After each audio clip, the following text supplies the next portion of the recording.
120 secondes, l'invité de Vincent Veillon.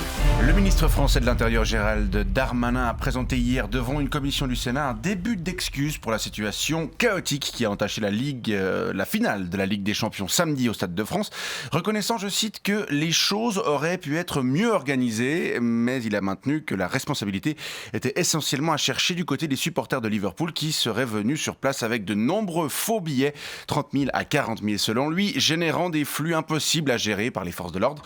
On va parler de la gestion de cette crise qui devient de plus en plus une crise d'image pour la France. Avec vous, Fabien Guérin, bonjour. Bonjour, monsieur Lyon. Vous êtes directeur adjoint du cabinet du ministre de l'Intérieur. Alors, première question, pourquoi est-ce qu'il a fallu 4 jours pour que monsieur Darmanin présente des excuses ? Eh bien, vous savez, le temps médiatique, le temps politique et j'ai envie de dire le temps psychologique, ce sont, si vous me passez l'expression, 3 choses différentes. Le temps psychologique. Oui, ça prend un certain temps, si vous voulez, de trouver sur Paris un psychologue suffisamment persuasif et compétent pour, j'ai envie de dire, infléchir une ligne de force. Si je comprends pas. Eh bien, hier matin, M. Darmanin a passé 3 heures avec un spécialiste en psychosystémique, lequel lui a expliqué que de reconnaître une erreur, de revenir sur des propos, d'entamer un mea culpa... De présenter des excuses, quoi, oui. Si vous voulez, oui, eh bien que cela ne menaçait ni sa viralité, déjà passablement mise à mal par certains scandales, ni la perception de sa taille. Vous savez, reconnaître ses torts pour un ministre, c'est quelque chose d'extrêmement compliqué. Vous pourrez poser la question à mon voisin de gauche.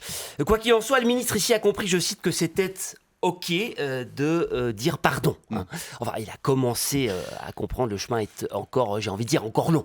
Mais il a maintenu ce chiffre largement surévalué selon les observateurs de 30 000 à 40 000 de faux billets en circulation. Alors, il a déjà appris le sens du mot excuse, il n'allait pas en plus reconnaître qu'il ne sait pas compter. Une chose après l'autre, j'ai envie de dire, si vous me passez l'expression. Quoi qu'il en soit, ce qui semble de plus en plus clair dans cette affaire, c'est que la police n'a pas su dialoguer avec les supporters et qu'elle a fait recours trop vite à la force et de façon injustifiée.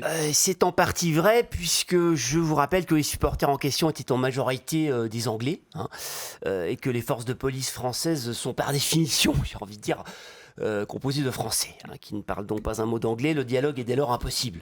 C'est ainsi. Et puis, vous savez, un supporter de football, eh bien, c'est quelqu'un de passablement limité intellectuellement, généralement issu de la province, voire même d'un autre État, en l'espèce.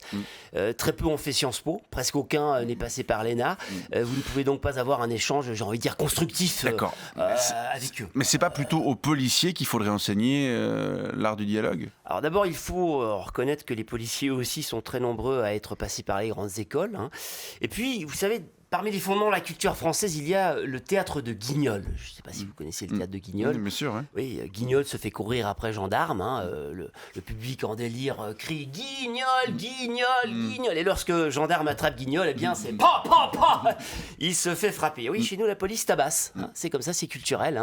À l'époque avec une matraque, aujourd'hui avec des LBD ou des lacrymos. C'est la tradition. Il est peut-être encore temps de faire évoluer cette tradition, monsieur, et de faire comprendre à la police la différence entre gestion des foules, comme on pratique par exemple en Angleterre, et maintien de l'ordre par la police. Vous savez, il a fallu 4 jours à un ministre pour apprendre à dire « excusez-moi ». Je n'ose pas imaginer le nombre d'années qu'il faudrait pour apprendre aux membres des forces de l'ordre à pas taper. Dans 2 ans, Paris accueille les Jeux Olympiques. Vous pensez que la situation aura évolué d'ici là ? Vous avez envisagé de prendre des billets ?